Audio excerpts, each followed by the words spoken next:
The light's suddenly gotten very bright up here. Good afternoon and good evening, and hello to you wherever you are. If you are joining us via live stream in a time zone different from Southern California, or you come to us on a day that is not December 2, 2023, a hearty welcome. We begin with acknowledging that the land Getty inhabits today was once known as Tovangar, the home of the Gabrielino Tongva people. We show our respects to the Gabrielino Tongva people as well as all First People, past, present, and future, and honor their labor as original caretakers of this land. Getty commits to building relationships with the communities, and we invite you to acknowledge the history of this land and join us in caring for it. I'm Mary Miller, Director of the Getty Research Institute, and it's my pleasure to thank the Getty Research Institute Council, which hosts this annual lecture. The GRI is so grateful to its council, which supports philanthropic projects of the GRI across many dimensions, sponsoring acquisitions, visiting researchers, and public programs. I'm reminded that exactly, and I tallied this up this morning, 1,095 days ago, we hosted this event exclusively on Zoom, and I was in my kitchen, our speaker was in Paris, our interlocutor was in North Carolina. You were wherever you were. But last year we gathered on site, but most of our attendees were still online. And it's a wonderful thing to be here with so many people in this room. It just feels so heartening to look at this crowd that is here with us today. And the colleagues who are online and subscribed today come from not only across the United States, but also Canada, China, Greece, Italy, France, Australia, Mexico, Finland, Taiwan, Uruguay, India, and Ireland. Wow. And yet, the subject of today's talk, going viral, invokes that very pandemic, yes? I've been thinking about the topic of today and its focus on going viral. I'm not going to say much. This is Stephanie Porras' world, but from Twitter to X, she thinks about how an image takes off, seemingly codifying belief or at least deploying such standardization to render belief standard, and even the practice making it easy to digest, perhaps a recognizable infection. Well, next, a little housekeeping, and if you are attending this on Zoom or at a later date, this is the point that you need to pay attention to. You get to choose your language by enabling the interpretation feature. Look for the globe icon, which is usually on the bottom of your screen, but not always, depending on how you're watching this, and select your preferred language. And you may also want to select the words that say mute original audio feature to avoid hearing the actual spoken language at the same time. And you can check the chat or Q&A to review these instructions at any time. Phew, okay, enough with the clean house. Now on to the main event of today. I want to underscore that the Getty Research Institute Council established this lectureship in honor of Thomas and Barbara Gaetkens. Thomas Gaetkens was my predecessor, and he steered the GRI into much new and uncharted territory, and specifically right into the diverse and challenging topics of this lecture series. Thomas and Barbara, if you're listening, thank you. Our council chair will introduce our guest, but bear with me for one more minute. For all of us who live in and through Getty programs, we wonder about their impact, the role that they play in the lives of students and postdocs, of faculty and curators. Since the mid-1990s, one of the marquee programs of the Getty Foundation has been what is now known as the Getty Marrow Undergraduate Fellowship. Today's speaker held such a fellowship just over 20 years ago when they were kind of new and when we did not know where they would lead. They lead, as we will see today, to innovative thinking and a commitment to the arts. Now, to welcome Stephanie back to the Getty, I am happy to turn this over to Michael Rosen, Chair of our Council. Michael?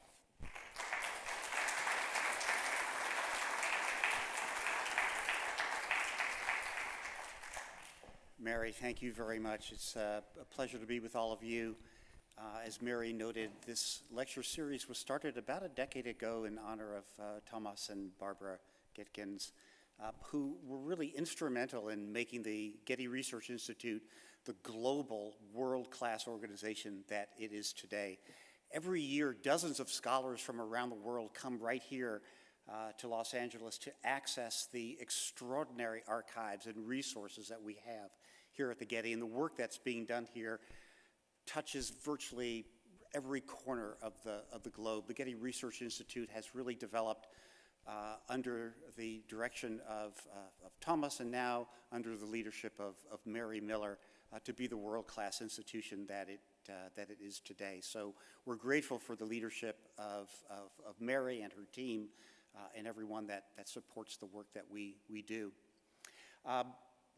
One of the things as I was thinking about today's topic, one of the things that strikes me, particularly in the last year, is we've seen some extraordinary scientific discoveries that tell us that in the animal world, intelligence and even consciousness are not unique human traits.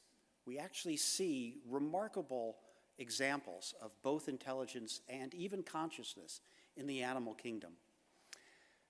And so if intelligence and even consciousness are not unique human characteristics, I would argue that art is.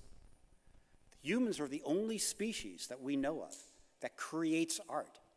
And we've been doing this not just since the Renaissance over a few hundred years, and not even just for a few thousand years, but for tens of thousands of years, humans have been making art, and probably for even longer than that. Art is the uniquely human characteristic, and the study of art is the study of humans. It's the study of who we are, where we came from, and how we evolve. Now, I will confess that there are days that I wonder if we are more devolving than evolving, particularly when I listen to political discussions. But the study of art really is about the study of us and who we are. And I think that's why the Getty Research Institute Council is really so proud to be able to help support the incredible work that's being done here by the hundreds of people over the years at the Getty Research Institute to help us understand ourselves. Now, Mary welcomed Stephanie back to the Getty. I'd like to broaden that welcome and welcome her back to Southern California, where she grew up.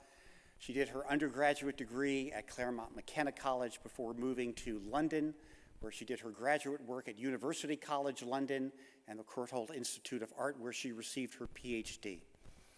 She has been at the Tulane University in New Orleans for a decade, just over a decade now, and last year was named a full professor of art history at Tulane. She is truly one of the world's great scholars on Renaissance art, and while I am not a scholar, although sometimes I may appear scholarly, I am pretty sure that no one in the Renaissance ever uttered the phrase going viral. And so I am particularly interested in learning what exactly she means by going viral in the Renaissance. It's a great privilege to welcome Stephanie Porras.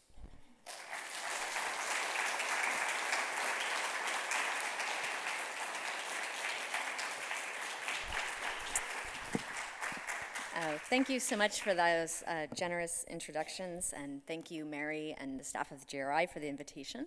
As they both indicated, the Getty is a particularly important place for me. It had such an enormous impact on my life, There's no way that I become an art historian without the internships I had as an undergraduate, first at the Pomona College Museum of Art, and secondly here in this building with Tom Crenn and Beth Morrison, who I had the privilege and pleasure of working with some 20-something years ago.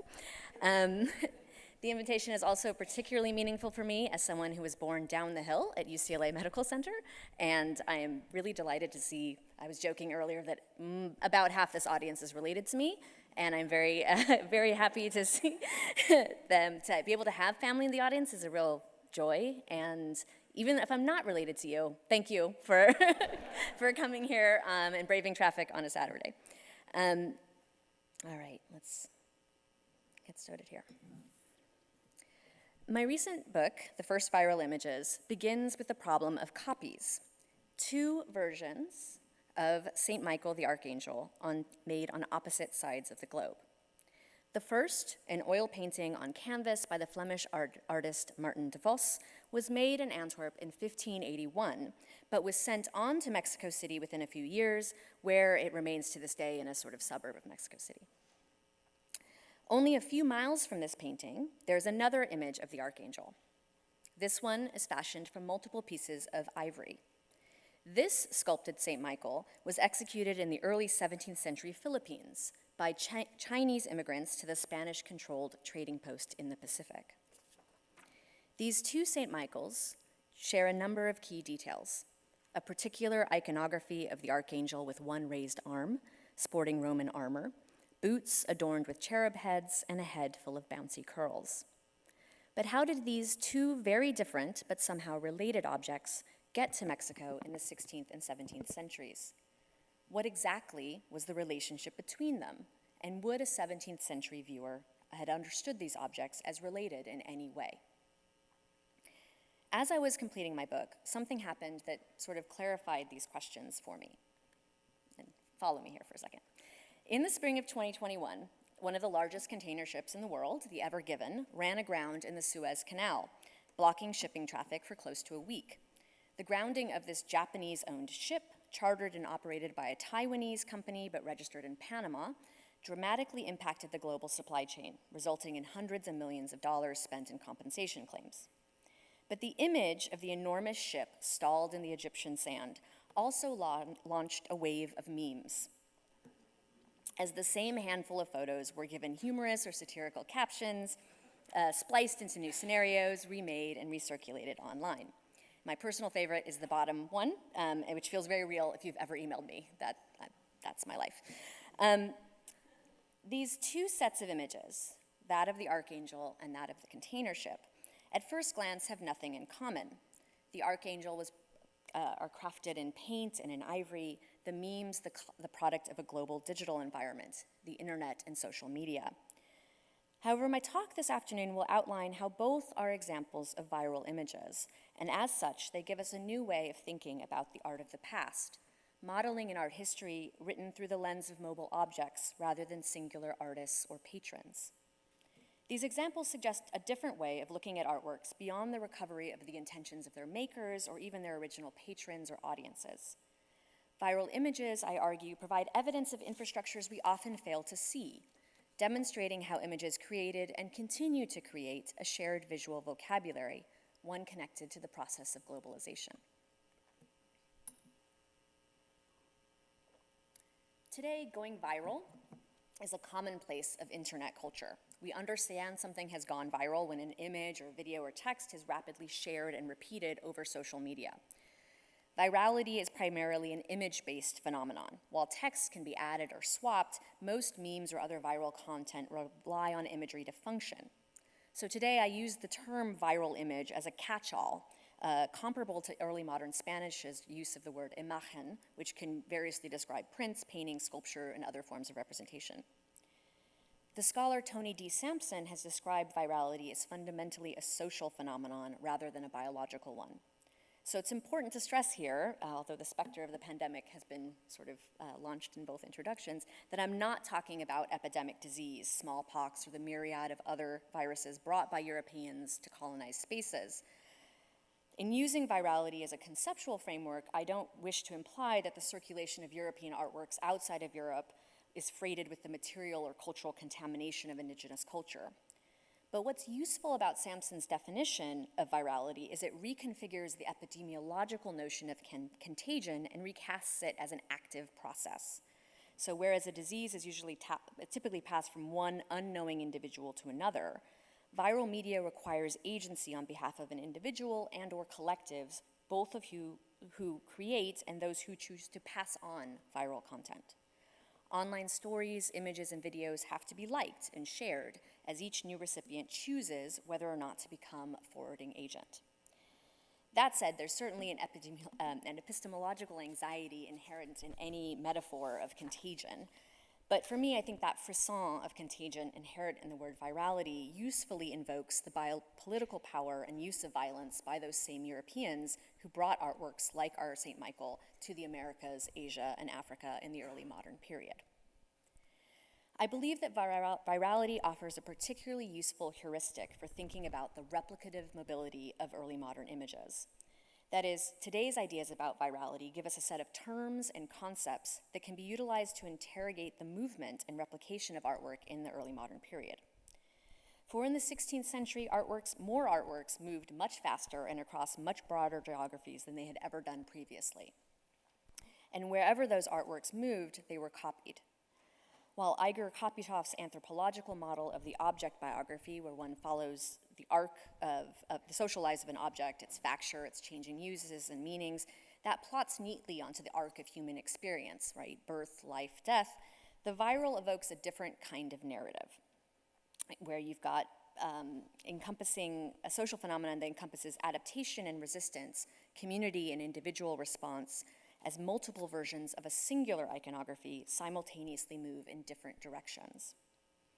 Instead of solely thinking about the binary of original and copy, unpacking the viral image encourages us to consider a much more complex array of factors, things like speed and reach, networks, infrastructures, and gatekeepers. This got stuck, sorry. Viral images move fast. They move quickly, and they don't all look the same. They're expansive in the sense that they can move between media, shifting in scale and varying details, but also remaining recognizably related. Today, in the age of the internet, a viral image can take off in the course of a few hours via social media before making the morning newspaper or the nightly news. But what constituted speed in the 17th century? How did artworks travel? And what institutions and individuals assisted this movement?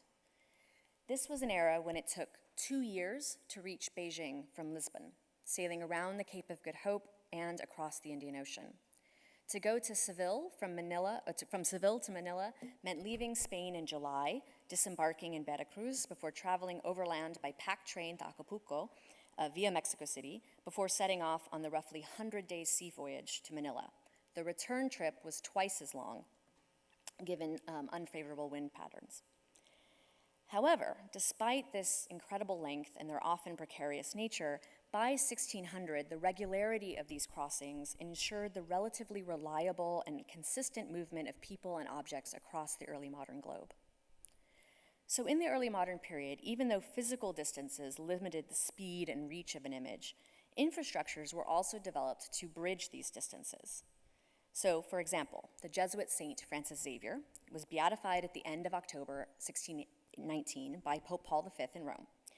But the Jesuit mission in the Philippines first held festivities to celebrate the elevation of their brother in early 1621, when the news reached them.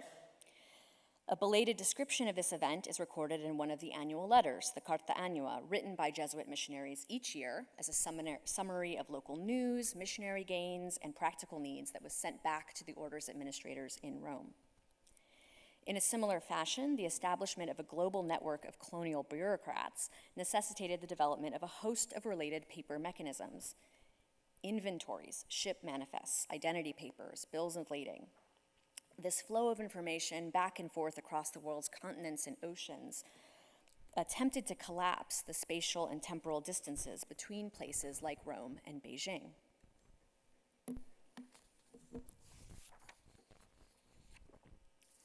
Though viral movement may seem contingent in its unfolding, subject to chance, It requires intentional actions, and thus studying virality requires one to identify and describe infrastructures, networks, and gatekeepers necessary for the movement and replication of the viral image. Indeed, the very first use of the word virality outside of the field of epidemiology was by PC User magazine in 1989 to describe the peer-to-peer marketing technique of Macintosh computers. Since then, the term virality has been used to naturalize the ways in which powerful institutions, corporations, and individuals can script, co-opt, and engineer what appears to be spontaneous, but often is not. To go viral, an image must be forwarded simultaneously across multiple networks in an intense, self-perpetuating cycle of reception and replication. Corinne Nahon and Jeff Helmsley have described this process as initiated by the complex interaction between networks of contingent social relations and gatekeepers. That is, individuals or corporations or systems who control access to and promote content. So today, Facebook, TikTok, Instagram, whatever your chosen drug is, are perhaps the most powerful social networks today, but they're also gatekeepers, as demonstrated by ongoing debates about Meta's role as both a censor and promoter of content. One of the problems with art historians using somewhat neutral terms like circulation to describe the movement of early modern artworks is that it downplays these structural constraints. Objects don't circulate by themselves, and they don't circulate in all directions equally. Virality, in contrast, is a model that acknowledges the complexities of distributed agency and the unevenness of network infrastructures where there may be sticking points and expressways, as well as dead ends, like our lovely grounded Ever Given. Any analysis of the early modern viral image, then, must begin with the infrastructures, networks, and gatekeepers who could both constrain and accelerate an image's reach. And here I use the term infrastructure quite broadly, encompassing physical spaces, transit systems, the personnel of political, commercial, and religious organizations. These include artist workshops where artworks were made and copied, like the engraver's shop famously captured in the engraving After Stradanus here on the lower left. The apparatus of trade, so commercial fairs, markets, overland and overseas shipping routes, some of which are shown on the map at the top. And the administration of imperial and religious powers, so aristocratic and royal courts, inquisitorial controls, colonial administrators, missionaries. Early modern viral images also moved via different and overlapping social networks, those of immigrant communities, devotional orders, connoisseurs. Gatekeepers are also key to understanding the variable velocity and geographic distribution of early modern viral images. And the term is particularly apt for scholars of colonial art, as in some cases, these early modern gatekeepers literally controlled the physical access to markets or to artistic models. So, for instance, the port of Seville, shown here in the painting from around 1660 at lower right, held the monopoly on all official exports to the Spanish Americas, and all missionaries to Spanish territories had to gather in Seville to get their permission to kind of go to Spanish-controlled territories. Seville was then literally the gateway to the Spanish Americas and to Spanish-controlled routes to Asia. On the other side of the Atlantic, the viceregal port officials who inspected cargo were empowered to root out illicit visual materials, another set of gatekeepers then. So we read here how port officials were told to look for books in foreign languages, as well as those in Latin and Spanish, to look closely at Flemish paintings and other artworks, panel paintings, sculptures, prints, etc. Yet gatekeepers could also positively impact the dissemination of a particular image via commissions, gifts, and other acts of exchange or patronage. So while the actions of gatekeepers alone don't determine what's going to go viral, what images are going to go viral, their role is certainly critical. So the book may be called The First Viral Images, but that's a little bit of an exaggeration. One could certainly argue for the existence of earlier viral objects, from 8th century Buddhist prints to the dramatic circulation of blue and white porcelain and ceramic ware from the 15th century on. But what I think marks the moment around 1600 in particular is the beginnings of a systematized economic globalization. Regular transoceanic travel, settler colonialism, Counter-Reformation mission, the global demand for silver, all produced a sense of the early modern world connected by trade, faith, and/or empire. And crucially, this is the moment when many of the key infrastructures of trade and artistic exchange were put into place. And some of those systems and roots are, in some ways, will remain with us today. So while the internet memes are transmitted via the seemingly disembodied digital language of zeros and ones, early modern viral images were made and material objects. Stacks of prints, paintings rolled on canvas, rolled into barrels and shipped overseas, ivory tusks transformed into archangels. Paying close attention to material facture, especially when coupled with a sometimes scarce textual archive, allows for insights into aspects of artistic labor and creative agency that are often left underexplored in art historical scholarship on these types of objects. Virality can encourage a suppressed view of aggregate labor. That is, the massive server infrastructure that powers the internet, enables all those Facebook and likes and Twitter memes, is invisible to the majority of us. But the internet is not the air, and it is not an unpopulated space, even though it looks so, pretty and empty. Right? We often use amorphous terms like the cloud to describe the internet because cell phone towers and server farms are often hidden, inaccessible, or simply forgotten by most of us. And this is partially by design. The sleek surfaces of our cell phones and our laptops disguise the intensive, often environmentally disastrous practices of mining and manufacture required to produce these digital technologies. The fact that many of us overlook the environmental and material costs of technology should prime early modern scholars to the stubborn, deceptive invisibility of labor within media infrastructures. Similarly, the preponderance of artists responsible for the production of the early modern viral image are largely anonymous. Their works are typically unsigned and their names unrecorded in archives. Yet their creative efforts fundamentally powered and shaped the trajectories of a viral image like our St. Michael. Copied, forwarded, redeployed, and recontextualized across oceans and continents, I argue that the viral movement of early modern prints in particular was propelled by material experimentation and commercial ambition, acts of appropriation and creative assembly, interventions and disruptions to existing markets, making the resultant artworks early agents of globalization.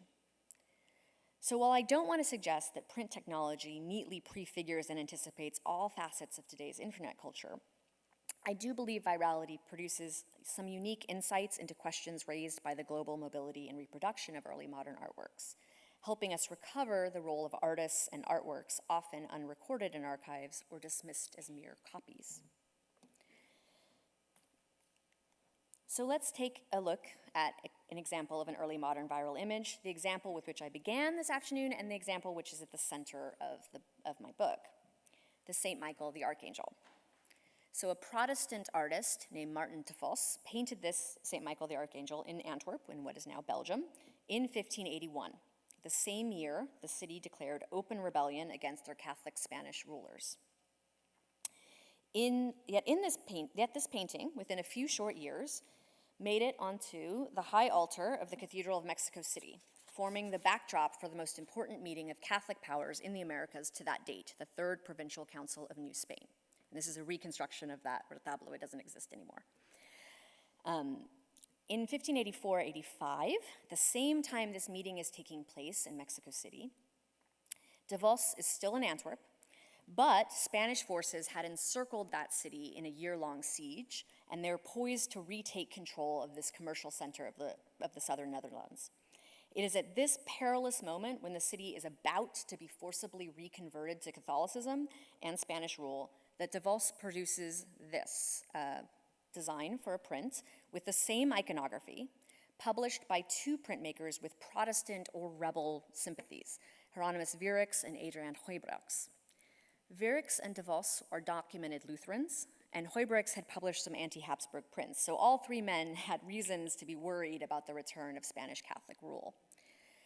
They dedicated this engraved St. Michael to Benito Arias Montano, a Spanish intellectual theologian who had lived in Antwerp prior to the outbreak of the war, and who was currently serving the Spanish king as the librarian at the Escorial Palace. So the print is likely a kind of coded plea for clemency for the artist, the engraver, and the publishers alike, an appeal to a powerful friend, an ally, and a reminder of the long-standing Spanish taste for Flemish prints like this one. And Montano, it's important to know, was a big collector of Flemish artworks and books, and he had many friends in Antwerp he corresponded with throughout the war, and he, even through this period, he's buying things from them and having them sent to him at the Escorial. This visual entreaty apparently worked, because not only did de Vos become a favored artist of the Spanish elite, but within a few decades, dozens of variants of this iconography appear all over Iberia, in churches from Valencia to Granada, Lisbon to Soria. At the same time, so here's a nice map showing you some of them. There's more. Every time I give talks about this, there's somebody in the audience that's like, oh, there's one in this other church. So at the same time as this is happening, another Flemish printmaker, one who's moved to Venice in the late 16th century and made his name publishing copies after Antwerp prints, made another version of the same engraving with a different inscription. So now we have two prints circulating across Europe, and as we shall see, also across the Atlantic and Pacific Oceans, apparently generating further versions of this iconography wherever they land. At the same time, remember, de Vos's 1581 painting is still on the high altar of Mexico City's cathedral, a highly visible spot. An early copy of the painting by Andres de la Concha, an artist we know worked in Mexico City at the cathedral, testifies to the fact that the 1581 painting was used as a model pretty much as soon as it arrived in the Americas. But after 1631, variants of the St. Michael start turning up all over the Viceroyalty of New Spain, because an indigenous young man named Diego Lázaro had a vision of the archangel outside of Puebla, and this apparition of St. Michael healed him and others from a wave of pestilence, and the resultant cult of San Miguel de Milagro in New Spain exploded to the point where a later 17th century author would write, quote, "All the diocese of Puebla is full of images, statues, painted and sculpted of that supreme archangel." Many of these images look a heck of a lot like our de Vos archangel. Meanwhile, in the Viceroyalty of Peru, there are also several extant painting versions of this same figure, all based on the later print of the archangel. Notice there's a kind of curly Q tail versus the looping tail of the painted version. Across the Pacific Ocean, at the Spanish Entrepot of Manila, there are also dozens of ivory sculptures that were made with the de Vos print or some version of this iconography as a model. We know from archival and shipwreck evidence that many of these sculptures date from before 1650. There's even extant ivory plaquettes of this same figure, likely made in Goa, although these are harder to date, and that's what I'm showing you at the upper left. So within 80 years then, this one image of St. Michael the Archangel, produced in rebellious Antwerp, had circumnavigated the globe, so that the 1581 painting and the 17th century Philippine ivory version of the same iconography both come to rest in central Mexico. This is going viral in the early modern period. Rapid and sustained variants of the same iconography crisscrossing the world well before the internet or the camera.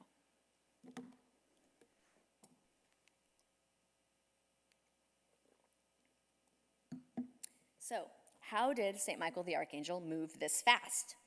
The image's replicative mobility relied upon well-established infrastructures, networks of patrons and consumers, and key gatekeepers. It's not a coincidence that St. Michael comes from Antwerp. Antwerp by 1580 was the key financial center of Northern Europe and the Spanish crown, and had long been the favored producer of prints and books for the Spanish Empire, even when the city rebelled against Spanish rule. Since the early years of the 16th century, Antwerp artists and publishers had relied on export markets, primarily to Spain. As part of the global Spanish Empire, Flemish merchants also immigrated to Spain, the Canary Islands, and the Americas. These immigrants not only maintained ties with their homeland, but retained a preference for Flemish goods. Flemish immigration only increased during the tumult of the Dutch Revolt, extending these networks. So Jan Sadeler, who published that Venetian engraving after de Vos's Archangel, was part of a large family of artists who mostly left Antwerp in the late 16th century, but they all retained commercial and family ties to that city.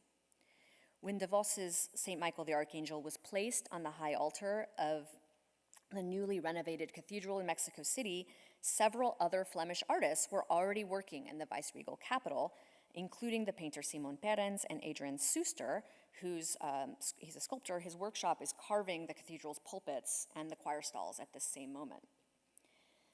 Viral images activate multiple overlapping networks. The Jesuit order appears to have been another key network for the distribution and repetition of this St. Michael iconography in Lima and Manila in particular.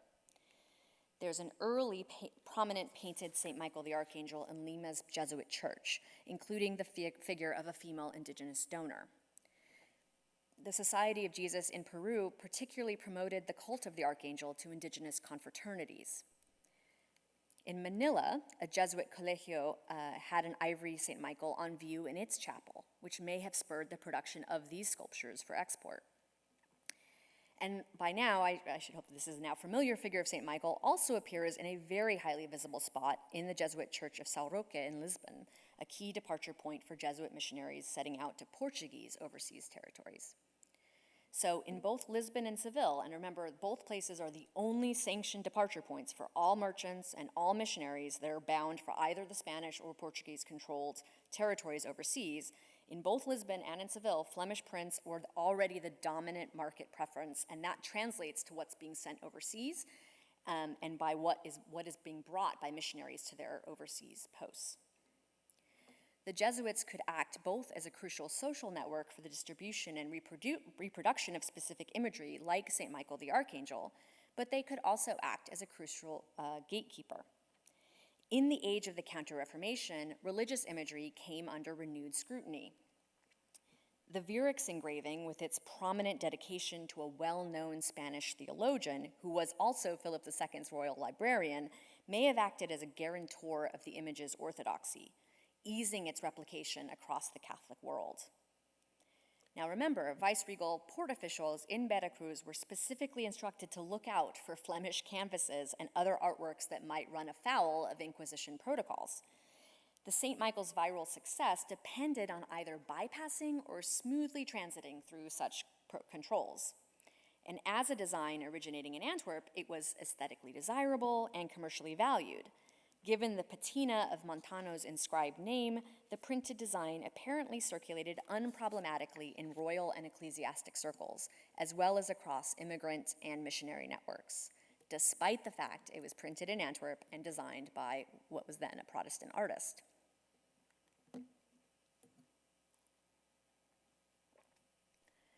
While unpacking the role of infrastructures, networks, and gatekeepers is crucially important, I do not want to lose sight of individual artists. Rather than interrogating the motivations of a singular artist or patron, however, I want to propose a distributed sense of artistic agency in order to reassess our understanding of art as labor. So Martin de Vos did not facilitate these images' mobility or ensure that they would be widely copied across the globe. His role as an author here is set in tension with those myriad artists who adopted his design, foregrounding the mechanics of replication and dissemination, shifts in interpretive possibility offered by each new variant. That pressures of geographic and temporal distance are crucial to how viral images orient themselves in relation to one another, positing an interpretive recalibration of copying as a creative practice.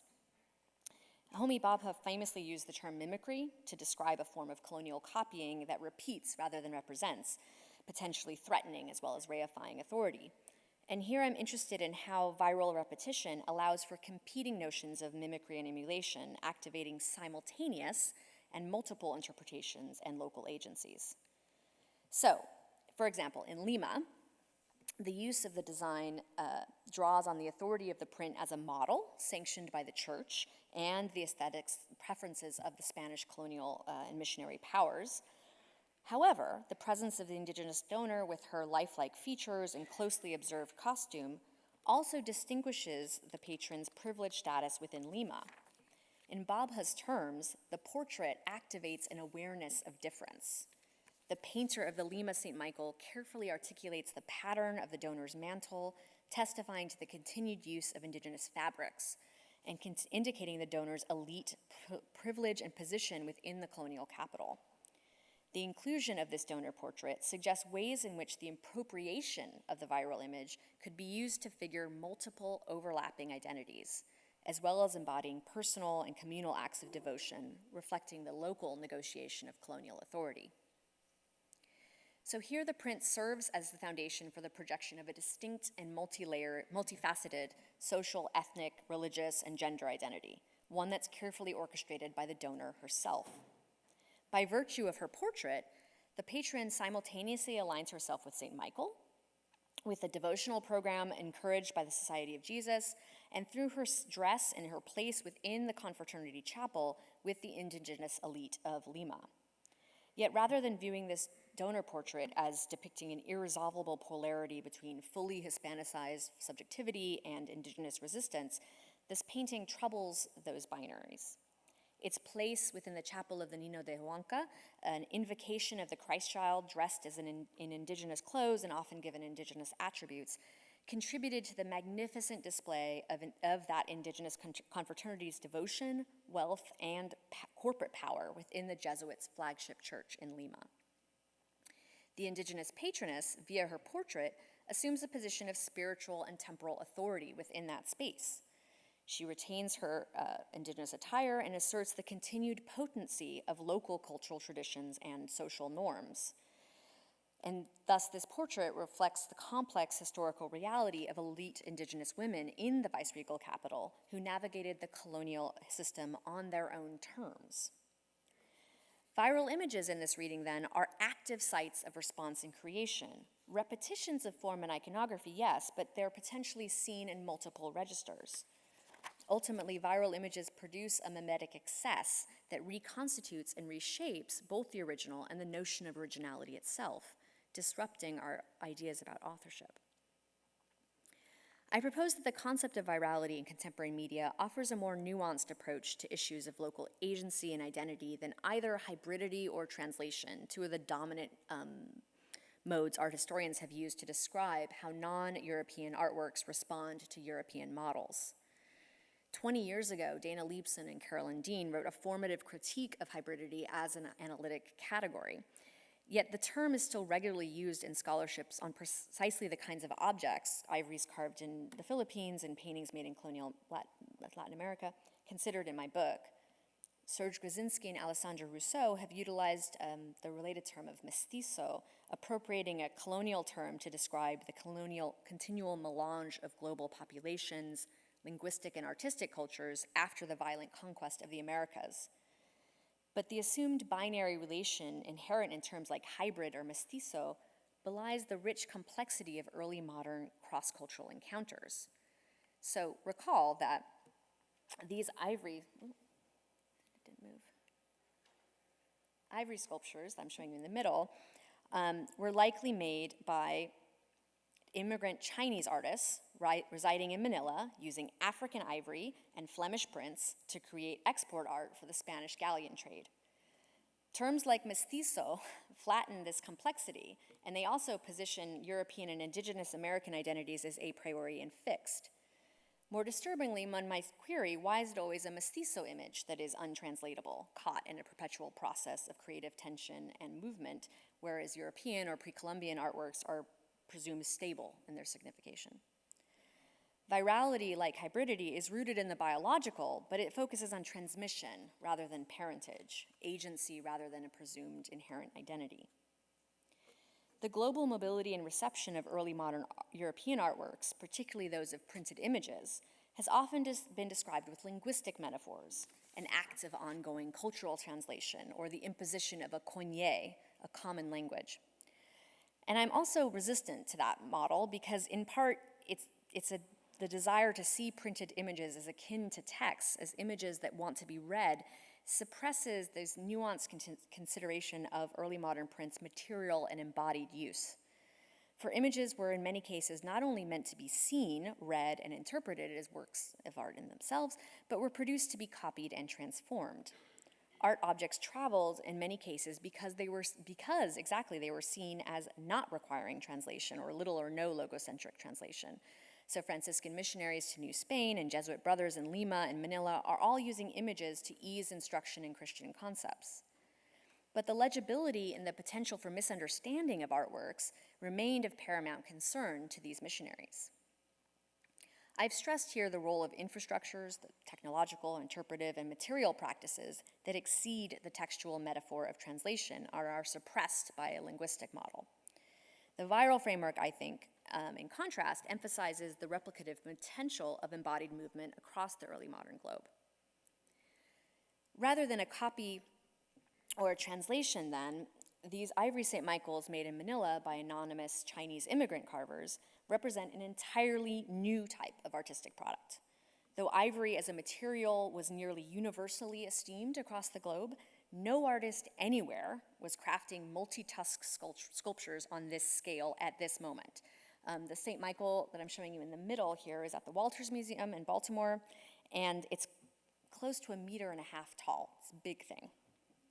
The St. Michael at lower right is in the Basilica of Guadalupe in Mexico City, and that's about the same size, it's a little over 1 meter high.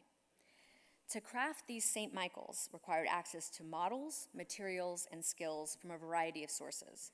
First, the carvers had to acquire the engraving or a drawing after that engraving from patrons or elsewhere. No documentary evidence has been located about the commissioning or manufacture of these sculptures, but the correspondence between ivory carving and European printed exemplars has long been noted, both for figural three-dimensional sculptures like these and for small triptychs and plaquettes. And I would propose that printed models or drawn copies made after engravings must have been held in Manila's workshops, given the significant number of related surviving sculptures of specific iconographies like this St. Michael, for example. Now, Chinese immigrants in Manila provided nearly all the craft labor and services in that city, working as silversmiths, bookbinders, painters, and merchants. They drew on their own traditions of carving, but they were also influenced by imported Goan and other South Asian ivory carvings that made their way to Manila as part of the Indian Ocean trade. The African ivory tusks that were used to craft some of these sculptures, the really big ones are African ivory, also traversed these same routes from the east coast of Africa across the Indian Ocean. This suggests that Manila's ivory carvers recognized and responded to a demand for popular subjects and forms, developing original artistic products based on engraved models and imported techniques and materials. Now, European gatekeepers may have controlled the official access to prints, but the sheer number of extant ivories made after the 1584 St. Michael the Archangel testify to how intermediary copies, drawn and sculpted, could propel a design's continued use beyond the singular encounter of a direct commission.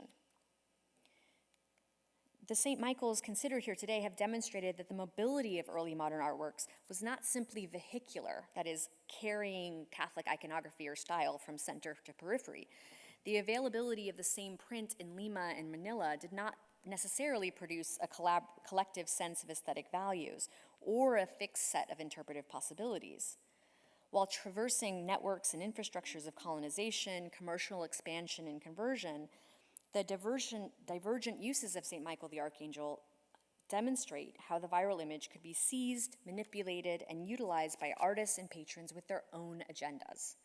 Seen and used in Madrid, Lima, or Manila, an Antwerp print came alternatively to signal imperial Catholicism, local devotion, and/or commercial opportunity. From this perspective, Manila is not a periphery, but a creative locus, a place where Flemish prints are not simply copied, but where an entirely new type of artistic good was created and sent out to traverse global circuits of trade and commerce.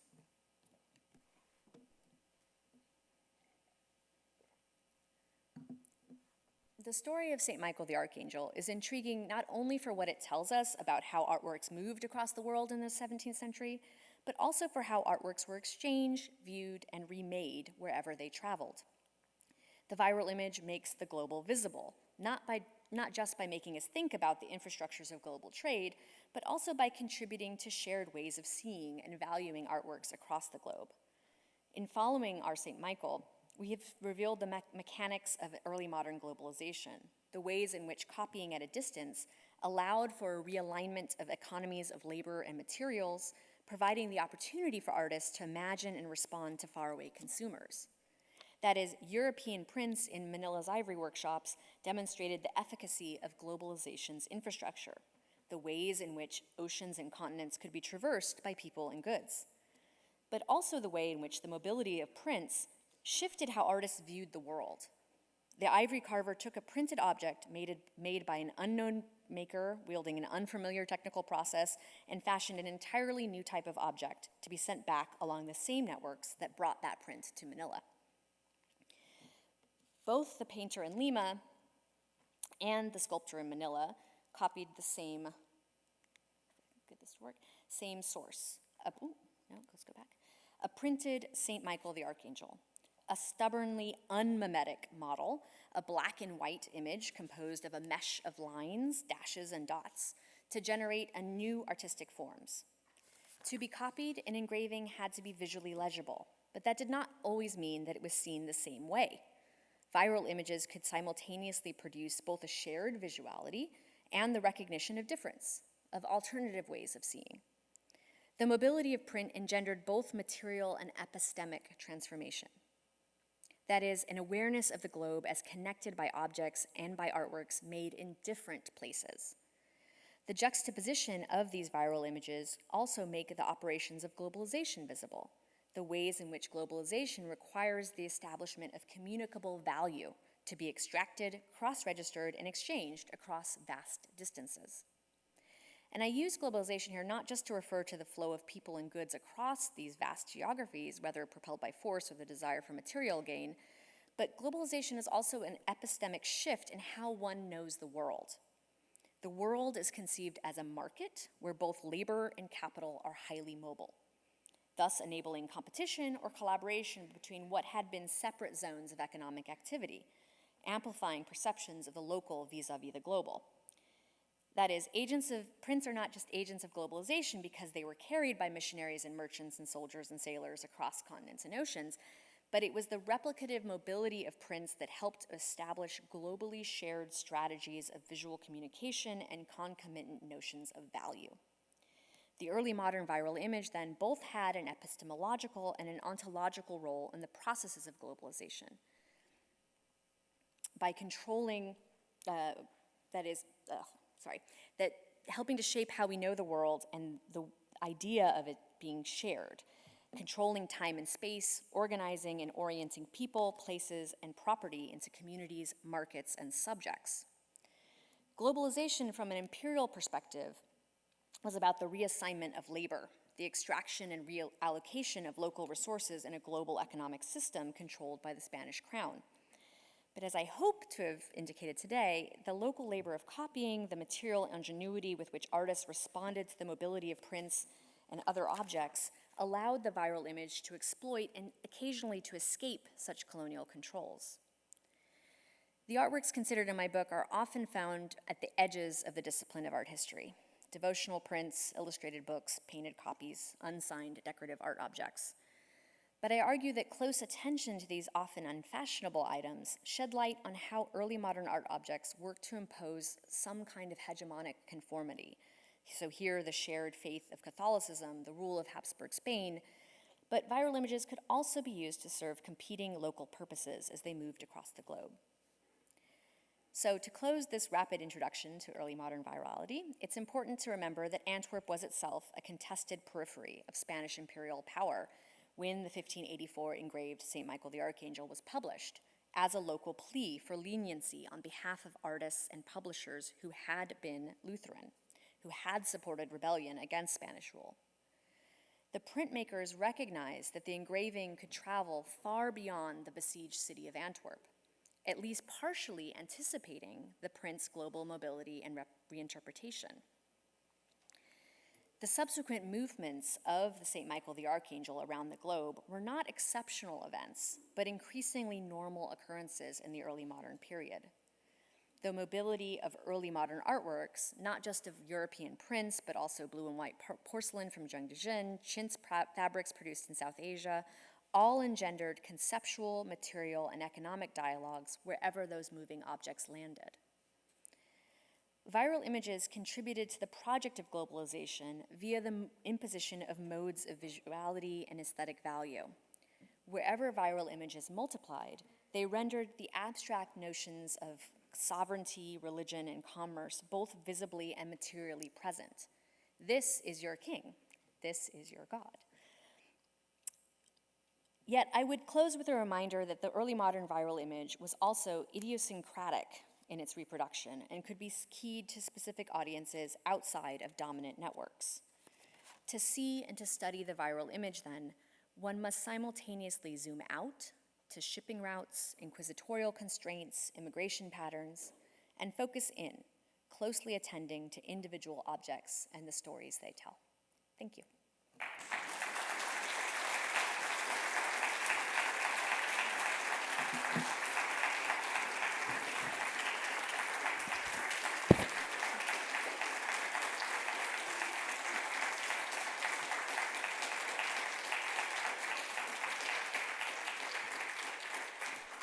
Thank you, Stephanie.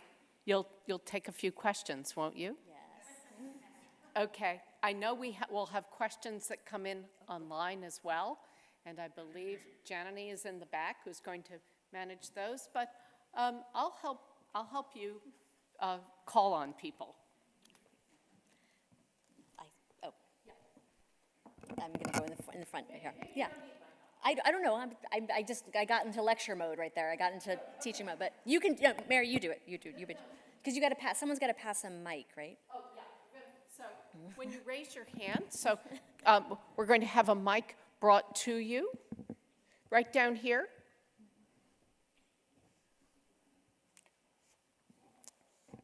While the mic is coming, I just have to say there are lots of really interesting kind of technical questions that are running through my mind that perhaps you can think about while you're answering Catherine's question, which are things like the print never switches. You know, the arm, St. Michael's arm is always up, and I sometimes even felt with those ivories, you know, is it being limited by the, so the print doesn't seem to ever flip, and yet for the ivory, do we actually get more, you know, kind of the limits of the form itself? But we'll come back to that because Catherine's going to ask a question. You know, in 1580, the Jesuits brought the Palatine Bible to India, to the court of Akbar. And there were works and Sandler images in there that then became the foundation for a lot of, quote, westernized Indian painting. Is there any evidence that a Bible or what have you was brought to the Philippines early? Oh, plenty were. I mean, the presses in Manila, they're printing Bibles in Manila by the 1580s. So Manila is taken by the Spanish in the 1560s. I mean, I'm always terrible with dates, so this is where I start to lose my thread. But and the press, when it's there. Yes, short answer is yes. There are lots of Bibles being printed and brought to Manila, and lots of prints. So I looked at Jesuit letters from the early part of the 17th century, and a number of those letters literally end with, "Thank you for the many prints you have sent us." So although none of those prints survive in Manila, and that's another point I'd like to make, is there are no surviving impressions of St. Michael the Archangel in any of the places I showed you outside of Europe. The prints don't survive, but we have all these other things that testify to the print's presence in those places. I'm going to look in my database of Indian miniatures and see if I can find. You find me? I would love a St. Michael. Thank you. Let's go to Allison Perchek, who's straight up. William? Yeah. Thank you. This is just such a stimulating talk. And I speak as a medievalist and an educator, and I can't wait to use this model of virality in my methods classes and in my art history classes, because I think the students will respond in an absolutely incredible way. So thank you for that, first of all. I want to ask about sort of hegemony, invisibility, and the miraculous with a two-part question. One is, you told us about one miracle in New Spain that now there's a miraculous spring, right? I'm wondering, first of all, whether we have attestations of miracles involving the Archangel Michael in the location of the production of these sculptures, that is to say, in these workshops in the Philippines. And here I'm so interested by the idea of Chinese immigrant labor and Spanish conquest and indigenous populations and sort of Catholicism being put down from the top on this really mixed population. So that's sort of the first question. Okay. The second has to do with, really with the cult of the archangel, which has such strong topographical aspects certainly in Italy, in Europe.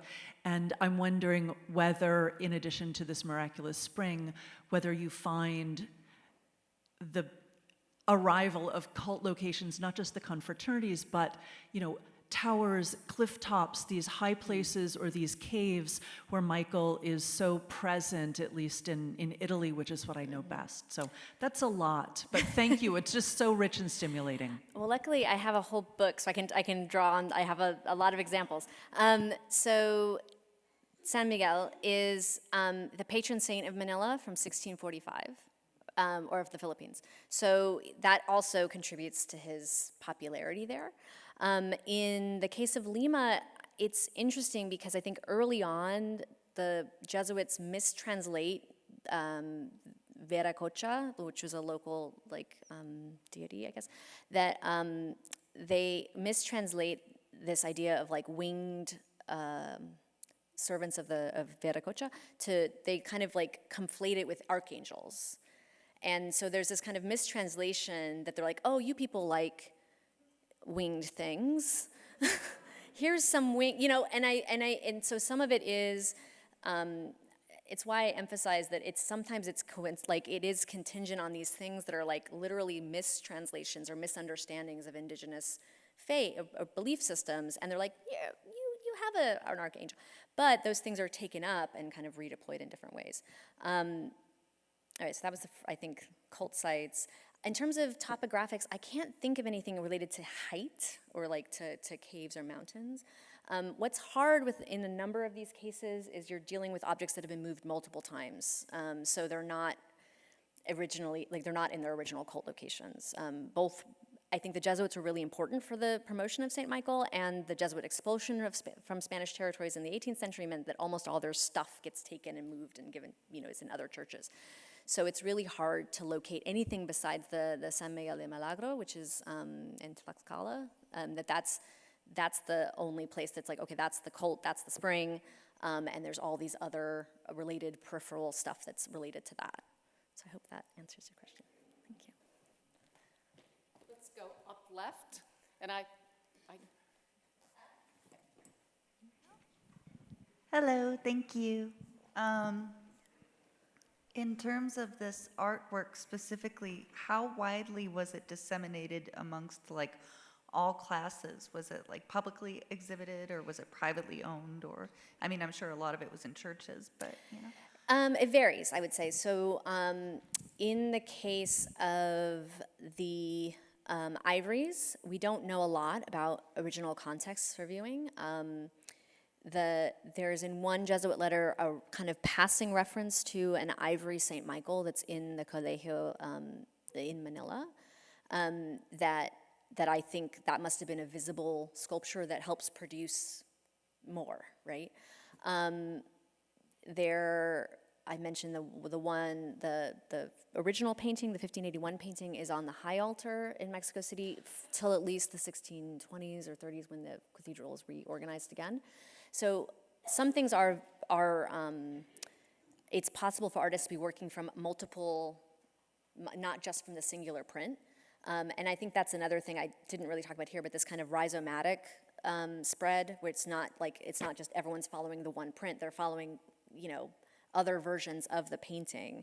So for example, the image in between the print and my 1581 painting is a painting by Bartolomé Roman, who is a Spanish painter working in Madrid. We know he looked at a lot of these Virax prints. We know he looked at that print, but he obviously totally does something. He changes the costume entirely.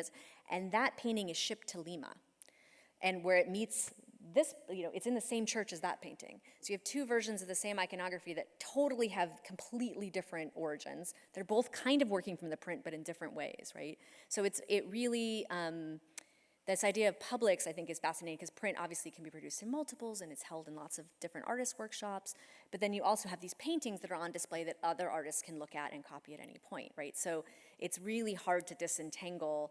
The example in Puebla, or the San Miguel de Milagro, the ones in Puebla in that region, it's really hard for me to say like they were looking at this print because they were looking at all manner of things that were kind of related to the Vos painting, but also related to other things, and so it's a little muddy in that case. Answers your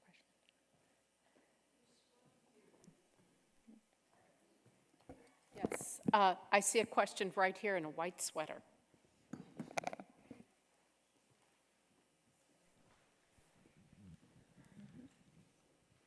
Hello, thank you for a very interesting talk. I had a question while looking at all this. It certainly seems like the artists were, well, I wouldn't say copying from the model, but following the model, as you said. I wonder if we have data on how many local artists did not copy from this image. Like how many St. Michaels exist that did not look like this with the exact same raised arm and everything, where you can compare and say there was a lot of original artwork produced or not. Yeah, I mean, I think the popularity of this particular model, in some ways, it's easy to track because it's weird. It's a weird St. Michael. So if you look, St. Michael normally has a sword, and St. Michael normally is bearing down. He is unarmed, which I think is an important reason why it was copied so much, particularly in territories where it's about forced conversion. And that, and then he's rearmed when he gets to Manila. He's given silver swords, or they're actually often in the shape of a kris, right? So given a local sort of sword. I'm not sure, it's hard to you can't argue an absence, right? So it's hard to work out like what are the other models that they would have been looking at. There's certainly other St. Michaels that exist that don't look like this in this period in every place that I've shown you. But it does seem that like certainly in Manila, like other versions of the St. Michael that don't look like this one, there's very few actually from the early 17th century. Like this is the St. Michael figure of the early half of the 17th century. Are there any questions online? Yes. Okay. Next question comes online. Sorry. Yeah, so this question comes from online. The question is, in your research, have you found prints with any trace of color, pencil, watercolor, etc.?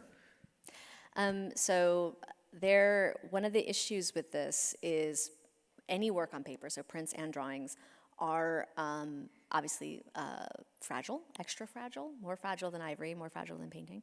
And there's only, as far as I know, one surviving sketchbook in colonial Mexico that we know that survived, one from the 17th century.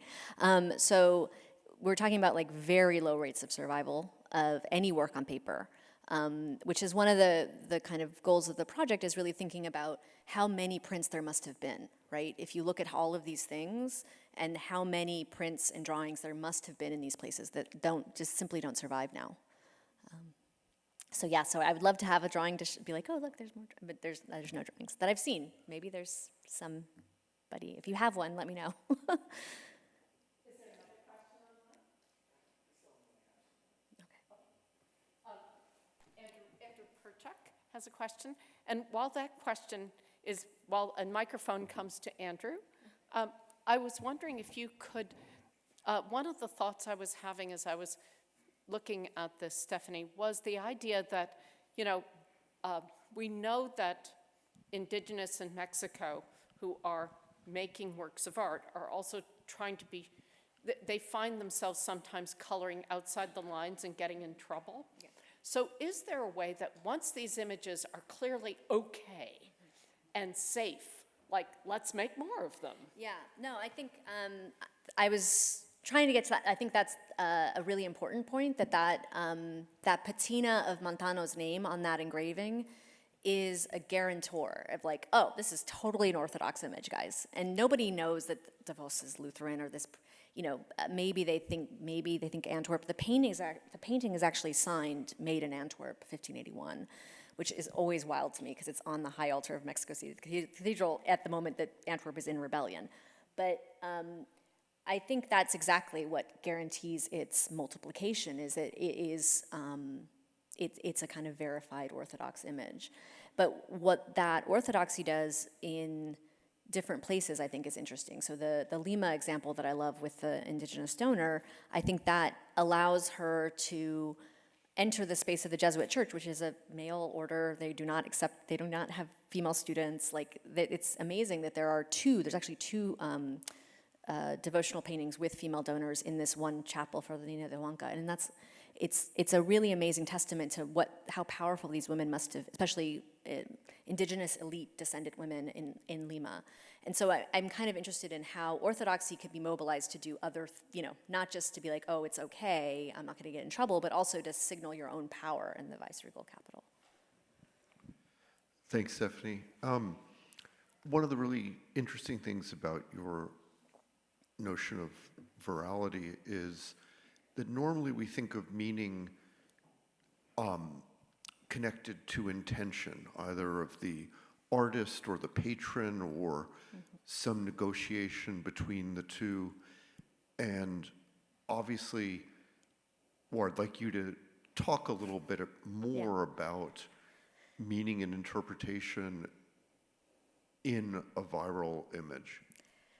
I mean, what's interesting about this example is it's one of the only ones, I think, that we can get at something of what de Vos must be, because of the political circumstances and his own confessional history, that when he paints that painting, he's producing, there's some other evidence that he's producing a number of paintings for export to Spain. He knows they have to kind of conform. He's nothing if not practical. He's not like, he works for Calvinists, he works for Catholics. He's not dogmatic about his own beliefs.